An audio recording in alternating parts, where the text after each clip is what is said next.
आप सभी दर्शकों का स्वागत है आज के हमारे सब स्कूल पाठ के अध्ययन में। और परमेश्वर पिता का धन्यवाद करना चाहती हूँ इतने अच्छे इंतज़ाम के लिए कि हम ऑनलाइन के माध्यम से परमेश्वर के वचन को लेसन स्टडी के द्वारा, सब स्कूल पाठ के अध्ययन के द्वारा आप तक पहुँचाने वाले बन सकते हैं। इससे पहले कि आज के हम सब स्कूल पाठ के अध्ययन में आगे बढ़ें, मैं मिस्टर राजेश चंद से रिक्वेस्ट करूँगी कि दुआ में हमारी अगुवाई करें। हमारे सर्वशक्तिमान परमेश्वर, हम आपका धन्यवाद करते हैं इस समय के लिए जो आपने हमें दिया है कि हम यहाँ आकर सब स्कूल लेसन का अध्ययन कर सकते हैं।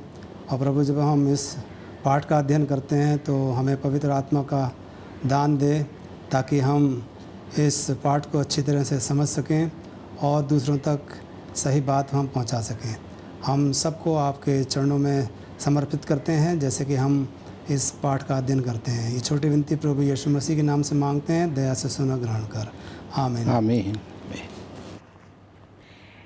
जैसा कि हम सब जानते हैं कि हम 2020 के तीसरे त्रिमास में चल रहे हैं और इस पूरे त्रिमास में हम यीशु के लिए मित्र बनाना और उसके काम में साझेदारी का आनंद इस विषय पर चर्चा कर रहे हैं। आज पाठ 7 है और आज जिस विषय पर हम चर्चा करने वाले हैं उसका शीर्षक है वचन साझा करना। वचन साझा करना। याद वचन के लिए आप मेरे साथ अपनी बाइबल खोल सकते हैं। यशाया उसका 55वां अध्याय और उसका 11वां पद। यहाँ इस प्रकार से लिखा है, उसी प्रकार से मेरा वचन भी होगा जो मेरे मुख से निकलता है, वह व्यर्थ रहकर मेरे पास ना लौटेगा, परंतु जो मेरी इच्छा है उसे वह पूरा करेगा और जिस काम के लिए मैंने उसको भेजा है उसे वह सफल करेगा। परमेश्वर अपने पढ़े वचन पर आशीष दे। हम परमेश्वर को धन्यवाद देते हैं पवित्र वचन बाइबल के लिए, जो कि पवित्र आत्मा के द्वारा प्रेरित होकर 40 लोगों के द्वारा लिखी गई और इसे लिखने में 1600 साल लगे। अजीजों, कल्पना करें यदि हमारे पास बाइबल नहीं होती तो हम कैसे यीशु के मसीह के बारे में जानते। महान विवाद, परमेश्वर का प्रेम, उसका जन्म, जीवन, सेवकाई, उसकी मृत्यु, पुनरुत्थान और उसके दूसरे आगमन के बारे में हमें कुछ भी पता नहीं रहता। हालांकि प्रकृति परमेश्वर की महिमा और उसकी शक्ति को प्रकट करती है, लेकिन यह उद्धार की योजना को प्रकट नहीं करती। आज हमारे सभी परिवारों के पास बाइबल है और पवित्र आत्मा की मदद से अजीजों, हम सब बाइबल समझ सकते हैं और उसे दूसरों के साथ साझा भी कर सकते हैं। प्रभु यीशु मसीह यूहन्ना 5:39 में कहा, तुम पवित्र शास्त्र में ढूंढते हो, तुम पवित्र शास्त्र में ढूंढते हो क्योंकि समझते हो कि उसमें अनंत जीवन तुम्हें मिलता है और यह वही है जो मेरी गवाही देता है। अजीजों, जो कुछ हमें पवित्र बाइबल से मिला है उसे हमें साझा करने की ज़रूरत है। हमें सेहतमेद मिला है अजीजों, हमें सेहतमेद ही देना है। आज के पाठ को और बेहतरीन तरीके से समझाने के लिए मेरे साथ पास्टर आर भारती और मिस्टर राजेश चंद हो सकते हैं। सर, मैं आप दोनों का आज के हमारे सब स्कूल पाठ के अध्ययन में हार्दिक स्वागत करना चाहती हूँ। आइए हम रविवार के पाठ में आगे बढ़ें, जो कि परमेश्वर के वचन के प्रतीक के बारे में बताता है। आइए रविवार के पाठ को ध्यान में रखते हुए पास्टर भारती, आपसे मैं जानना चाहती हूँ कि परमेश्वर के वचन की किन चिन्हों से तुलना की गई है। मैं सबसे पहले परमेश्वर का धन्यवाद देना चाहता हूँ कि वे परमेश्वर ने अपने लोगों के द्वारा अपना पवित्र वचन हमारे हाथों में सुपुर्द किया है। और ये बहुत ही सौभाग्य की बात है कि आज हर एक मसीह परिवार में परमेश्वर का वचन पाया जाता है। और जैसे आपने बताया कि परमेश्वर का वचन जो है वो बहुत कई चीज़ों से उसकी तुलना की गई है और सबसे बड़ी तुलना परमेश्वर के वचन की रोशनी से की गई है, जिसके लिए मैं भजन संहिता और उसका 119 अध्याय 105 आयत, जो बहुत ही खास आयत और बहुत ही लोगों की मनपसंदा आयत है, इसको पढ़ना चाहता हूँ। लिखा है कि तेरा वचन मेरे पाँव के लिए दीपक और मेरे मार्ग के लिए उजियाला है। ये परमेश्वर का वचन अपने आप में ये बताता है कि परमेश्वर का वचन हमारे रास्ते के लिए, हमारे पाँव के लिए दीपक और हमारे रास्ते के लिए उजाले की तरह काम करता है। मुझे 4 लाइनें, एक बहुत हमारे अच्छे हिंदी के कवि हुए हैं मैथिली शरण गुप्त, उनकी 4 लाइनें मैं यहाँ पर सुनाना चाहता हूँ, जिन्होंने परमेश्वर के वचन के बारे में यहाँ लिखा है कि जलाओ दिए पर रहे ध्यान इतना, अंधेरा धरा पर कहीं रह ना जाए, लगे रोशनी की झड़ी झूम ऐसी, निशा की गली में तिमिर राह भूले, खुले मुक्ति का वो किरण द्वार जगमग, ऊषा जा ना पाए निशा आ ना पाए। ये बहुत ही खूबसूरत लाइन मैथिली शरण गुप्त जी ने लिखी है कि हमें इस दुनिया में दीपक जलाने हैं, रोशनी हमें इस दुनिया में बखेरनी है, और हमें इस बात का ख्याल रखना है कि इस दुनिया के ऊपर कहीं अंधेरा जो है वो रह ना जाए, और कोई भी इंसान अंधेरे में वो रास्ता ना भूले, बल्कि मुक्ति के द्वार की तरफ जो है, जो जगमगाता द्वार है उसकी तरफ वो बढ़ता चला जाए, और सुबह जो है वो होने ना पाए और रात जो है वो आने ना पाए। ये बहुत ही खूबसूरत लाइन मैथिली शरण गुप्त जी ने लिखी है कि परमेश्वर का वचन इस दुनिया के लोगों के लिए रोशनी की तरह काम करता है, और रोशनी जहाँ पर है वहाँ अंधेरे का नामो निशान नहीं। जहाँ रोशनी होती है वहाँ अंधेरा नहीं होता, और जहाँ अंधेरा होता है जब वह रोशनी पहुँचती है तो अंधेरा अपना जगह छोड़ करके वहाँ से भाग जाता है। दूसरी चीज़ कि जहाँ रोशनी होती है वहाँ जीवन है, जहाँ रोशनी है वहाँ जीवन है, क्योंकि हमारे जीवन के लिए रोशनी की ज़रूरत है। तो सबसे पहली तुलना और जो सबसे ख़ास है परमेश्वर का वचन, वो बताया गया है कि वो हमारे लिए रोशनी की तरह काम करता है, हमारे रास्ते के लिए वो उजाला है। और आखिर में यहाँ खुदावंद यीशु मसीह कहते हैं कि मैं दुनिया की रोशनी हूँ। जो खुदा के पास आते हैं, जो यीशु के पास आते हैं, वो रोशनी में आ जाते हैं, और वो जब सफ़र करते हैं वो डगमगाते नहीं बल्कि रोशनी में होकर के अपना सफ़र जो है वो पूरा करते हैं। लेकिन हमारे इस दुनिया में ऐसे बहुत से लोग हैं जो आज अंधेरे में होकर के अपना सफ़र तय कर रहे हैं, और उनके लिए ये संभावना है कि वो जो हैं वो डगमगा जाएं और रास्ते की ठोकर से, रास्ते के गड्ढे से वो गिरने की उनकी संभावना है। और ऐसे लोगों के लिए परमेश्वर का वचन रोशनी लेकर के हमें उनके पास जाना है। दूसरी चीज़ यहाँ पर बताई गई है कि परमेश्वर का वचन जो है वो आग की तरह है, और आग हमारे जीवन को जला करके जो दोष हैं हमारे जीवन में उनको वो साफ कर देती है। परमेश्वर का वचन जो है वो हथौड़ा है, और जो कठिन, जो सख्त दिल वाले लोग हैं उनके दिलों पर जब वो लगता है तो उसको तोड़ देते हैं, और वो लोग भी खुदा के पास आ जाते हैं। तीसरा चीज़ यहाँ पर बताई गई है कि परमेश्वर का वचन जो है वो बीज की तरह है, और बीज जब ज़मीन में बोया जाता है तो वो जो है दूसरों को जीवन देता है। बहुत से पेड़ जो है उससे पैदा होते हैं, और इस तरह से बीज जो है वो अपना जीवन कुर्बान करके दूसरों को जीवन दे देता है। और आखिर में यहाँ बताया है कि परमेश्वर का वचन जो है वो रोटी है, जो लोग उसको खाते हैं वो संतुष्ट होते हैं, और उनको जो है वो भूख नहीं लगती। इसलिए परमेश्वर यहाँ कहता है, यीशु मसीह यूहन्ना की किताब उसके 6 अध्याय की 54 आयत में, कि जो कोई यीशु मसीह के पास आता है और उसके शरीर को वो मांस समझ करके खाता है और उसका लहू पीता है, अनंत जीवन उसका है। यानी कि यहाँ यीशु मसीह जो है कहना चाहते हैं कि जो मेरे पास आता है उसको जीवन की रोटी मिलती है, और उससे वो संतुष्ट होता है, और उसको अनंत जीवन मिल जाता है। पास्टर भारती, मैं धन्यवाद करना चाहूँगी, बहुत अच्छे विचार थे, और सचमुच प्रभु यीशु मसीह का जो वचन है हमारे मार्ग के लिए उजियाला का काम करता है। आइए हम अपने सोमवार के पाठ में जाएंगे, और जैसे कि सोमवार के पाठ में हम देखते हैं कि ईश्वर के वचन की रचनात्मक शक्ति के बारे में बताया गया है यहाँ पे। और सोमवार के पाठ को ध्यान पे रखते हुए मिस्टर राजेश चंद, मैं आपसे जानना चाहती हूँ कि हम परमेश्वर की रचनात्मक शक्ति से क्या समझते हैं? जी, ईश्वर की वचन की रचनात्मक शक्ति का ये मतलब है कि ईश्वर के वचन में रचना करने की, किसी चीज़ को बनाने की क्षमता है या सामर्थ्य है। तो ईश्वर का जो वचन है वो बहुत ही रचनात्मक शक्ति से भरा हुआ है। परमेश्वर का वचन है वो एक जीवित वचन है और ये उन चीज़ों को पूरी करने की शक्ति रखता है जिन्हें ये घोषित करता है।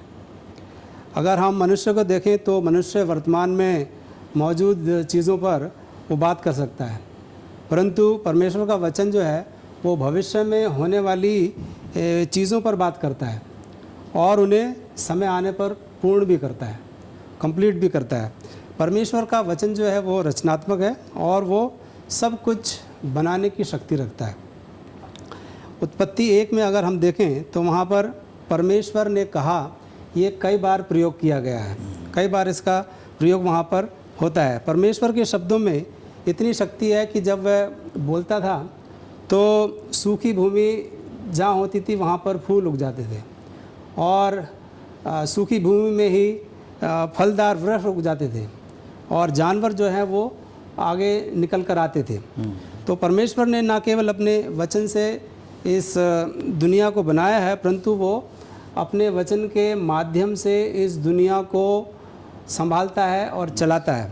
जिस प्रकार की हम देखते हैं कि हमारे सौरमंडल में, हमारे ब्रह्मांड में बहुत सारे ग्रह हैं जो अपनी अपनी जगह पर टिके हुए हैं। हमारी पृथ्वी जो है वो भी एक अपनी धुरी पर हमेशा घूमती रहती है और जितने भी चांद सितारे और जितने भी हेवनली बॉडीज़ हैं वो सब अपने एक नियत समय अनुसार चलती रहती हैं।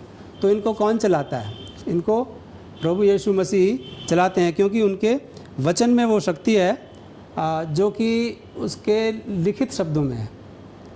जब हम परमेश्वर का वचन पढ़ते हैं तो पवित्र आत्मा हमें उस वचन को समझने में मदद करती है और ये वही पवित्र आत्मा है जो कि प्रभु यीशु मसीह के बपतिस्मे के समय उपस्थित थी।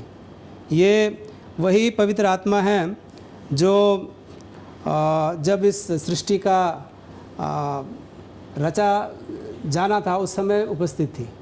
जब सृष्टि बन रही थी, प्रभु यीशु मसीह जब उसको बना रहे थे तो पवित्र आत्मा उस समय मौजूद थी। तो वही पवित्र आत्मा जो है वो जब हम परमेश्वर के वचन को दूसरों के साथ साझा करते हैं, उनको बताते हैं और उनका दावा करते हैं, तब ये पवित्र आत्मा जो है वो उपस्थित होती है। इस दुनिया को अस्तित्व में लाने वाली जो रचनात्मक ऊर्जा है वो भी प्रभु यीशु मसीह के वचन में है। उसका वचन शक्ति प्रदान करता है और जीवन को लाता है और परमेश्वर की हर एक आज्ञा जो है वो एक वादा है। परमेश्वर की हर एक आज्ञा एक वादा है और परमेश्वर का वचन जो है वो अनंत जीवन को लाता है। ये प्रकृति को बदल देता है और आत्मा को फिर से बनाता है। चंद साहब, जैसे आपने बताया परमेश्वर का वचन जीवित है, परमेश्वर के वचन में जीवन है, क्योंकि परमेश्वर ने जब भी ये वचन का प्रयोग किया तो वहाँ जीवन जो है वो पैदा हो गया। तो परमेश्वर का वचन जीवन है और जीवन देने की शक्ति उसके अंदर पाई जाती है। बहुत ही अच्छे विचार थे मिस्टर राजेश चंद, मैं आपका धन्यवाद करती हूँ। और आइए हम अपने मंगलवार के पाठ में जाएंगे, जो कि मंगलवार का पाठ परमेश्वर के वचन का अध्ययन करने के लाभ। कभी कभी ऐसा होता है कि जो हम परिवार में बहुत सारे ऐसे लोग होते हैं, कई ऐसी परिवार के लोग होते हैं जिन्हें बाइबल पढ़ने का मौका ही नहीं मिलता है। कुछ लोग ऐसे होते हैं जो बाइबल को पढ़ते तो हैं लेकिन समझ नहीं पाते।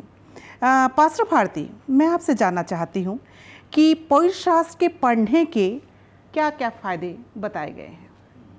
ये हम सब के लिए, हमारे दर्शकों के लिए भी बहुत अच्छा सवाल है और मैं बताना चाहता हूँ कि दुनिया में आज तक मिसिस फ्रांसिस कोई भी आदमी ऐसा नहीं हुआ जिसने पूरा वचन जो है उसको समझ लिया हो।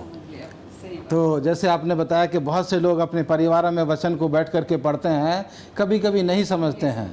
तो यहाँ दुनिया में बहुत सारे ऐसे लोग हैं जो परमेश्वर के वचन को पढ़ते हैं लेकिन नहीं समझते हैं। और जैसे हमने पिछले अध्यायों में भी सीखा कि जब तक हमें कोई बताने वाला ना हो, समझाने वाला ना हो, हम कैसे समझ सकते हैं। तो परमेश्वर की पवित्र आत्मा, परमेश्वर के लोग हमारे पास जब आते हैं तो परमेश्वर के वचन को हम समझते हैं। और आज मैं यहाँ पर बताना चाहता हूँ कि जो लोग परमेश्वर के वचन को पढ़ते हैं उनको उसके पढ़ने से क्या लाभ होता है, क्या उसके फ़ायदे हैं परमेश्वर के वचन के पढ़ने से। यहाँ दूसरा तिमोथी उसका 3 अध्याय उसकी 16 आयत में पढ़ना चाहूँगा अपने दर्शकों के लिए। लिखा है कि संपूर्ण पवित्र शास्त्र परमेश्वर की प्रेरणा से रचा गया है और उपदेश और समझाने और सुधारने और धार्मिक का की शिक्षा के लिए लाभदायक है, ताकि परमेश्वर का जन सिद्ध बने और हर एक भले काम करने के लिए तत्पर हो जाए। तो यहाँ पर कई चीज़ें जो है दी गई हैं कि परमेश्वर का वचन जो है वो हमें, अगर हम गलत रास्ते पर चल रहे हैं तो उसकी शिक्षा हमें सही रास्ते पर लाने के लिए उपदेश देती है। हमें जो है परमेश्वर का वचन समझाता है कि अगर हम कहीं कोई गलत काम कर रहे हैं तो हम उसे ना करें। और परमेश्वर का वचन जो है हमारे जीवन की गलतियों को सुधारने में हमारी मदद करता है। जब हम परमेश्वर का वचन पढ़ते हैं और हमें पता लगता है कि हम यहाँ पर गलत हैं, तो परमेश्वर की पवित्र आत्मा अपने वचन के द्वारा हमारी मदद करती है। और परमेश्वर का वचन धर्म की शिक्षा के लिए जो है वो बहुत लाभदायक है और हमें अच्छे काम करने में हमारी मदद करता है।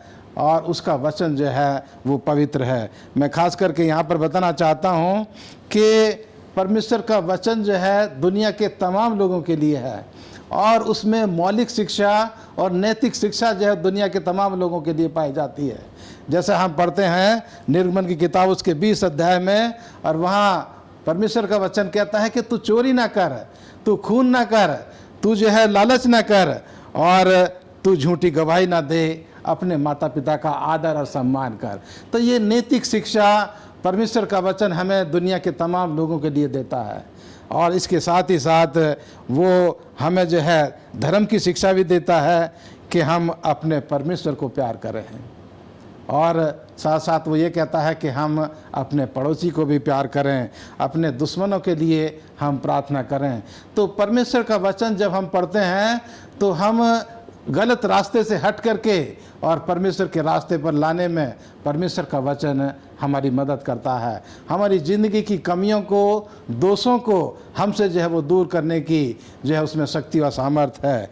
और हमें एक अच्छा समाज का नागरिक बनने की हमें शिक्षा देता है कि हम समाज के एक अच्छे नागरिक बन करके अपना जीवन इस दुनिया में एक अच्छा जीवन जिएं, अपने समाज के लिए, अपने चर्च के लिए, अपने लोगों के लिए हमारा जीवन जो है परमेश्वर के वचन को पढ़ने से अच्छा जीवन बनता है, दूसरों के लिए आशीष का जीवन बनता है। तो ये परमेश्वर का वचन मुझे नैतिक शिक्षा, मौलिक शिक्षा, धार्मिक शिक्षा और एक अच्छा नागरिक बनने की शिक्षा कि हम देश के एक अच्छे नागरिक, समाज के एक अच्छे जिम्मेदार व्यक्ति बने और हमारा जीवन जो है वो दूसरों के लिए आशीष का जीवन बन सके।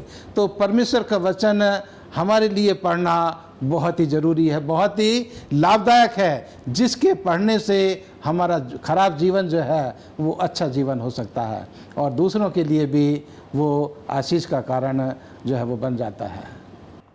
धन्यवाद देना चाहूँगी पास्टर भारती, बहुत अच्छे विचार थे और ज़रूरी है हमें परमेश्वर के जो वचन है, बाइबल, हमें निरंतर पढ़ना है ना। आइए हम बुधवार के पाठ में चलेंगे और बुधवार के पाठ को ध्यान पे रखते हुए मिस्टर राजेश चंद, मैं आपसे जानना चाहती हूँ कि यदि हम परमेश्वर के वचन को अपने जीवन में लागू करते हैं तो ये हमारे जीवन को किस प्रकार से प्रभावित करता है? जी देखिए, परमेश्वर के वचन को लागू करना इसका मतलब ये होता है कि हम परमेश्वर के वचन को सिर्फ पढ़ के ही ना रह जाएं, बल्कि हम उसका अनुसरण करें और जो परमेश्वर के नियम हैं उनके मुताबिक हम अपने जीवन को चलाएं। तो जब हम परमेश्वर के वचन को पढ़ते हैं और उसका अनुसरण करते हैं तब हमारा जीवन जो है वो बदल जाता है। किसी ने परमेश्वर के वचन में 3000 से ज़्यादा वादों को गिना है कहते हैं कि 3000 से ज़्यादा वादे परमेश्वर ने अपने वचन में किए हैं और प्रत्येक वादा परमेश्वर के दिल से आता है। देखिए, जब भी हम किसी से वादा करते हैं तो वादे दो तरीके के होते हैं, एक झूठा वादा, एक सच्चा वादा। तो सच्चा वादा जो होता है वो दिल से आता है और झूठा वादा जो होता है वो हम ऐसे बोल देते हैं। तो परमेश्वर इतना सामर्थी है कि वो हमारी विनती, हमारी समझ से कहीं ज़्यादा कार्य करता है। परमेश्वर के वादे बिल्कुल अटल हैं और जब हम इन वादों पर विश्वास करते हैं, खाली विश्वास नहीं बल्कि हम उनका जब दावा करते हैं, उनको क्लेम करते हैं, परमेश्वर के वादों को जब हम उनका दावा करते हैं, तब जो है स्वर्ग की सारी आशीष हमें मिलती है।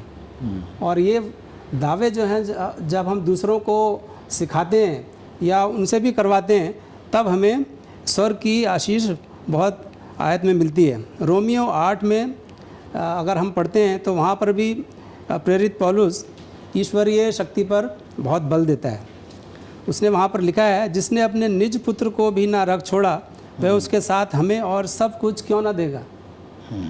और पतरस भी इस बात को बहुत ही स्पष्ट रूप से बताता है। परमेश्वर ने हमें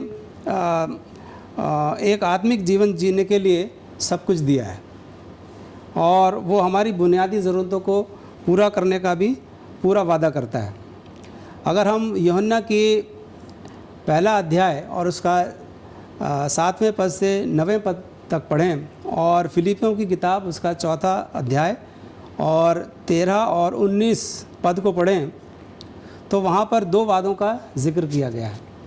हालांकि ये वादे जो हैं वो बिल्कुल अलग हैं एक दूसरे से और हमें परमेश्वर के चरित्र के बारे में बहुत कुछ सिखाते हैं। और ये वादे जो हैं परमेश्वर के, वो हमारे जीवन को प्रभावित करते हैं। ये वादे परमेश्वर के पूरे चरित्र को प्रकट करते हैं और हमें ये आश्वासन देते हैं कि परमेश्वर जो है वो हमारी पूर्ण देखभाल करेगा। परमेश्वर के वचन में परमेश्वर के बहुत सारे वादे हैं और जब हम विश्वास से इन वादों का दावा करते हैं तो उन वादों का आशीर्वाद जो है वो हमारा हो जाता है। तो हमें परमेश्वर का जो वचन है उसको अगर हम अपने जीवन में लागू करते हैं तो उससे हमारा जीवन जो है बहुत प्रभावित होता है। तो आइए हम परमेश्वर के वचन को सिर्फ पढ़े ही नहीं बल्कि उसको अपने जीवन में लगाएं, उसका अनुसरण करें और जो परमेश्वर के नियम हैं उसके मुताबिक हम चलें। तभी हम कह सकते हैं कि हमने परमेश्वर के वचन को अपने जीवन में लागू किया है। जैसे चंद साहब आपने बताया कि और हम भी ये विश्वास करते हैं कि हमारा परमेश्वर सच्चा है और उसके वादे भी सच्चे हैं जी। जो भी उसने वादे किए हैं अपने लोगों के साथ, उनमें वो कभी उससे वो पीछे नहीं हटता। जो भी वो वादे करता है उनको वो पूरा करता है। थैंक यू मिस्टर राजेश चंद, अच्छे विचारों के लिए। और अजीज़ों, मैं आपको बताना चाहती हूँ कि हम परमेश्वर के वचन को केवल सुनने वाले ही नहीं वरन उस पर चलने वाले ही बने। आइए हम गुरुवार के पाठ में जाएंगे और पास्टर भारती, मैं आपसे जानना चाहती हूँ कि परमेश्वर के वचन को हम क्यों साझा करें। ये हम तमाम मसीह लोगों के लिए अच्छा सवाल है कि हम परमेश्वर के वचन को दूसरों के साथ क्यों बांटें। यहाँ कारण जो है मैं बताना चाहता हूँ कि क्या कारण है कि हमें परमेश्वर के वचन को दूसरे लोगों के साथ हमें साझा करने की ज़रूरत है। सबसे और मुख्य कारण मैं यहाँ पर बताना चाहता हूँ कि ये परमेश्वर का हुक्म है। ये परमेश्वर का हुक्म है कि जो भी मसीह लोग हैं, जब उन परमेश्वर का वचन उनके पास पहुँचा है तो उसने कहा कि तुम दुनिया के तमाम लोगों के बीच में जाओ। तो ये परमेश्वर का हुक्म है और उसके हुक्म के तहत हमें उसकी आज्ञा का पालन करना है।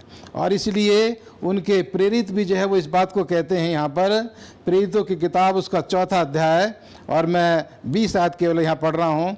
लिखा, क्योंकि यह तो हमसे हो नहीं सकता कि जो हमने देखा है और सुना है वह ना कहें। अगर हम इस आयत को समझें तो यहाँ ये पतरस और यूहन्ना जो है उनका जिक्र किया गया है कि वो जब मंदिर में जाते हैं तो वहाँ एक लंगड़े अंधे भिखारी को वो ठीक करते हैं, और उसकी वजह से वहाँ के लोग उनके खिलाफ हो जाते हैं। फक्की फरीसी उनको पकड़ लेते हैं और पकड़ करके कहते हैं कि तुम ये गलत काम कर रहे हो, यीशु मसीह के नाम को तुम यहाँ प्रचार कर रहे हो, और उनको अरेस्ट करके और उनको जो है बंद कर दिया जाता है। दूसरे दिन उनको बुलाया जाता है, बीच में खड़ा किया जाता है और कहते हैं वो लोग कि तुम्हें यीशु मसीह के नाम का प्रचार नहीं करना है। और वो तब इस जवाब को वो यहाँ कहते हैं कि ये हमसे हो नहीं सकता कि हमने जो देखा है अपनी आँखों से और जो हमने अपने कानों से सुना है वो हम ना कहें। तो ये मसीह लोगों के लिए एक बहुत अच्छी जो है शिक्षा है कि जब परमेश्वर का वचन मसीह के लोगों के पास पहुंचता है तो उसको जो है उनको साझा करना है। और यहाँ लिखा है कि ये शुभ संदेश है, ये अच्छा संदेश है, और अच्छा संदेश कोई भी व्यक्ति अपने पास नहीं रखना मांगता। अच्छा संदेश हर एक व्यक्ति दूसरों के साथ जो है वो बांटना चाहता है। और इसलिए यहाँ लिखा है कि पौलुस जो है यहाँ पर कहते हैं रोमियो की किताब उसके पहले अध्याय की 14 और 15 आयत में कि मैं यूनानियों का और अन्य भाषी लोगों का कर्जदार हूँ, क्योंकि वो यीशु मसीह के नाम को नहीं जानते। मैं उनका कर्जदार हूँ इसलिए कि मैं परमेश्वर का वचन सुनाने के लिए उनके लिए हमेशा जो है वो तैयार रहूं। और पौलुस रसूल जो हैं यहाँ अपने जीवन की गवाही भी दे करके वो परमेश्वर के वचन को लोगों के साथ वो साझा करते हैं। लेकिन मसीह लोगों को यहाँ पर ये समझने की ज़रूरत है कि हम जो है हमें क्या कहना है, हमें जो है क्या कहना है, कैसे कहना है और कब कहना है। ये 3 बातों का हम बहुत ख्याल रखें जब हम परमेश्वर के वचन को साझा करते हैं। और हम जो है परिस्थिति को देख करके लोगों के साथ बातचीत करें। यशायाह की किताब उसके 50 अध्याय की 4 आयत में लिखा है कि परमेश्वर ने हमें जो है बोलने के लिए जीभ दी है, परमेश्वर का वचन साझा करने के लिए हमें जीभ दी है, लेकिन ये हमारे ऊपर निर्भर करता है कि हम उस जीभ का किस तरह से इस्तेमाल करें। और दूसरा तिमोथी उसका 4 अध्याय की 2 आयत में भी लिखा है कि तू जो है वचन का प्रचार कर, समय और असमय रहते हुए हम परमेश्वर के वचन का सहनशीलता के साथ और शिक्षा दे करके लोगों को लाना दे करके हम डांट और समझा करके लोगों को परमेश्वर का वचन जो है वो देते रहें। और आखिर में कि हम जब परमेश्वर के वचन को साझा करते हैं और लोग उसको स्वीकार कर लेते हैं तो हमें खुशी मिलती है, हमें खुशी मिलती है। और देख करके बहुत अच्छा लगता है कि देखो परमेश्वर ने मुझे इस्तेमाल किया और इस व्यक्ति ने खुदावंद यीशु मसीह को ग्रहण कर लिया, मुझे जो है वो बहुत खुशी होती है। तो इसलिए हमें आसमान में भी खुशियाँ मनाई जाती हैं और यही कारण है कि हमें परमेश्वर के वचन को साझा करना है। धन्यवाद देना चाहती हूँ पास्टर भारती, बहुत ही अच्छे विचार थे। परमेश्वर के वचन को साझा करने में हमें आगे रहना चाहिए। परमेश्वर ने यदि हमारे जीवन में कुछ किया है तो उसे हमें दूसरों को बताना जरूरी है। आइए हम फ्राइडे के पार्ट में जाएंगे, शुक्रवार के पार्ट में, और शुक्रवार के पार्ट को ध्यान पे रखते हुए मिस्टर आरिश चंद, मैं आपसे जानना चाहती हूँ कि हम दूसरों के लिए एक बेहतर गवाह कैसे बन सकते हैं।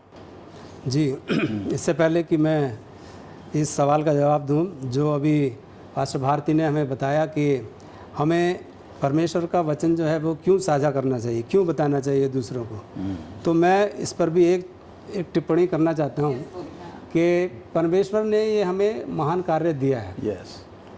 क्योंकि उसने अपने वचन में कहा है कि आप सबको सुसमाचार सुनाओ, बाहर जाओ और दूसरों को सुसमाचार सुनाओ। तो हमें परमेश्वर के वचन को पढ़ के और दूसरों को सुनाना है। ये सुसमाचार जो है वो हमें दूसरों तक पहुंचाना है, दूसरों तक को साझा करना है। तो शुक्रवार के पार्ट में हम देखते हैं कि एलन जी वाइट, जो हमारी एक बहुत महान भविष्यवक्ता हुई हैं, प्रोफेटेस हुई हैं, उन्होंने एक किताब लिखी है ए knowledge of God, A knowledge of God, और दूसरी किताब द स्टेप्स टू क्राइस्ट। उसमें ये बताती हैं कि परमेश्वर हमारे चारों ओर हमारे दिलों पर काम कर रहा है। परमेश्वर जो है हमारे चारों तरफ से हमारे दिलों पर वो कार्य कर रहा है। और यदि हम ये महसूस करते हैं कि परमेश्वर पहले से ही काम कर रहा है, तो हम नियमित रूप से दूसरों के साथ उसका वचन साझा करने का प्रयास करेंगे। यदि हम जानते हैं कि परमेश्वर जो है वो हमारे दिलों में काम कर रहा है, तो हम परमेश्वर का वचन दूसरों के साथ साझा करने का प्रयास करेंगे। जैसे ही परमेश्वर हृदय की मिट्टी को तैयार करता है, हमारे पास सुसमाचार का बीज बोने का अवसर होता है। जिस प्रकार से परमेश्वर किसी मनुष्य के, किसी व्यक्ति के हृदय को तैयार करता है, तो हमारे पास वो अवसर होता है कि हम उस सुसमाचार के बीज को उस तैयार मिट्टी में बोएं। और पवित्र आत्मा ने जिस प्रकार से निकोडेमस की कहानी हम जानते हैं, और कुएं के पास जो महिला जिसने प्रभु यीशु मसीह को पानी पिलाया था, और क्रूस पे लटका हुआ वो चोर, और बहुत सारे कई एक उदाहरण हैं जो कि यीशु से मिलने से पूर्व वचन प्राप्त करने के लिए उनको तैयार किया गया था। तो ये पवित्र आत्मा ही थी जो पहले से ही इन लोगों के हृदय पर काम कर रही थी। इससे पहले कि वो परमेश्वर के वचन को जाने, पवित्र आत्मा जो है पहले से ही उनके हृदय पर काम करने लगी थी। उनके हृदय को मसीह का संदेश प्राप्त करने के लिए तैयार किया जा रहा था। और हमें लोगों से ये पूछने में हिचकिचाहट हो सकती है कि क्या हम उनके लिए प्रार्थना करें, या क्या हम उनको कोई साहित्य की कोई प्रति हम उनको दें, या प्रभु के वादे को या बाइबल की बातों को हम उनको बता सकें। तो हमें कुछ हिचकिचाहट हो सकती है। जब हम किसी और के साथ अपने विश्वास को साझा करने के लिए प्रभावित महसूस करते हैं अपने आप को, तो हमें ये जान लेना चाहिए कि पवित्र आत्मा पहले से ही उस व्यक्ति को प्रभावित कर चुकी है। तो ये बहुत ही ज़रूरी बात है, और हमें इसके ऊपर बहुत ध्यान देना चाहिए कि जब हम प्रभावित होते हैं किसी को प्रभु यीशु मसीह का संदेश सुनाने के लिए, तो ये परमेश्वर की तरफ से हमें एक काम सौंपा जाता है, क्योंकि पवित्र आत्मा जो है पहले से ही उस व्यक्ति के दिल को तैयार करती है, ताकि हम जब उसको बताएं तो वो उसको ग्रहण कर सके। बिल्कुल, बहुत अच्छा आपने बताया चंद साहब। लेकिन मैं यहाँ जोड़ना चाहता हूँ आपके में कि हम जब किसको परमेश्वर का वचन सुनाने के लिए जाते हैं, तो आपने बताया कि पवित्र आत्मा पहले से ही उनके दिलों को तैयार करती है। लेकिन साथ ही साथ हम जब परमेश्वर का वचन साझा करके उस आदमी के पास से वापस आ जाते हैं, उसके बाद भी परमेश्वर की पवित्र आत्मा उसके साथ काम करती रहती है। जी बिल्कुल, बहुत ही अच्छे विचार थे मिस्टर राजेश चंद। मैं पास्टर भारती आपका और मिस्टर राजेश चंद आपका धन्यवाद देना चाहती हूँ आज के हमारे सब स्कूल पाठ के अध्ययन में अपने विचारों को साझा करने के लिए। अजीज़ों, आज के सब स्कूल पाठ के अध्ययन में हमने ये सीखा कि हमें निरंतर बाइबल पढ़ते रहना चाहिए। हमने ये भी सीखा कि पवित्र शास्त्र को पढ़ने से क्या क्या फ़ायदे हो सकते हैं। पवित्र वचन, परमेश्वर का जो वचन है, उसको हमें दूसरों तक क्यों साझा करना चाहिए। आइए अजीज़ों, परमेश्वर ने हमारे जीवन में जो किया है उसे हम अपने तक सीमित न रखें, परंतु दूसरों के साथ साझा करें, ताकि ऐसे लोग जो परमेश्वर को नहीं जानते वो परमेश्वर को जान सकें, और इस बात से प्रभु यीशु मसीह भी खुश हो सके। निरंतर हमें बाइबल पढ़ने की ज़रूरत है अजीज़ों, क्योंकि ये बाइबल प्रभु यीशु मसीह ने हमें दिया है। ये बाइबल, आइए हम बाइबल को अपनी ज़िंदगी का एक हिस्सा बना लें। ये बाइबल मेरी ज़िंदगी है, ये बाइबल खुदा का कलाम, खुदा ने जहाँ को दिया है बड़ा बेशकीमती इनाम। आइए परमेश्वर हम सबको आशीष और बरकत दे। आइए हम अपने सब स्कूल पाठ को ख़त्म करने के लिए हम पास्टर भारती से मैं रिक्वेस्ट करूंगी कि हमारी दुआ में हमारी अगुवाई करें। आइए दुआ करें। ज़मीन और आसमान के बनाने वाले परमपिता परमेश्वर, हमारे जीवन के मालिक, हमारे सृष्टिकर्ता परमेश्वर, हम तेरा धन्यवाद देते हैं प्रभु कि तूने अपना पवित्र वचन हमें दिया कि हम इसे पढ़ सकें और अपने परिवार में अपने परिवार के लोगों को भी बांट सकें, अपने आसपास के लोगों को लिए इसको बांट सकें। परमेश्वर, ये जिम्मेदारी तूने हमें से हर एक मसीह खानदान को, मसीह व्यक्ति को दी है जिसके पास तेरा वचन पहुंचा है, कि प्रभु वो इस खुशखबरी के पैगाम को अपने तक ही सीमित ना रखें, बल्कि इस खुशखबरी को, इस अच्छे शुभ संदेश को वो दूसरे लोगों को भी दें, जिससे वो भी तेरे वचन को जान सकें और तेरे वचन के द्वारा तुझे जान करके अपने जीवन में रोशनी जान करके खुदामंद तुझे ग्रहण कर सकें, जिससे कि उनका जीवन भी रोशनी में हो सके और वो रोशनी में होकर अपने ज़िंदगी के सफ़र में आगे बढ़ सकें। खुदामंद हमारे दर्शकों के साथ हो, हमारे श्रोताओं के साथ हो और उनके परिवारों पर, उनके ख़ानदानों पर तेरी आशीष हो। उनके बाल बच्चों को अच्छे स्वास्थ्य में रख और हमें से हर एक को इस कोरोना महामारी से लड़ने की ताकत और कुव्वत और समझ परमेश्वर तेरी तरफ से मिले, कि हम अच्छी सेहत में रहते हुए तेरे वचन को बांटते हुए ज़िंदगी के सफ़र पर आगे बढ़ते जाएं, बहुत से लोगों को तेरे आने के लिए तैयार कर सकें और तेरे साथ स्वर्ग में हमेशा के लिए जा सकें। हमारी प्रार्थना को सुन और कबूल कर, मसीह यीशु के नाम में मांगते हैं, आमीन।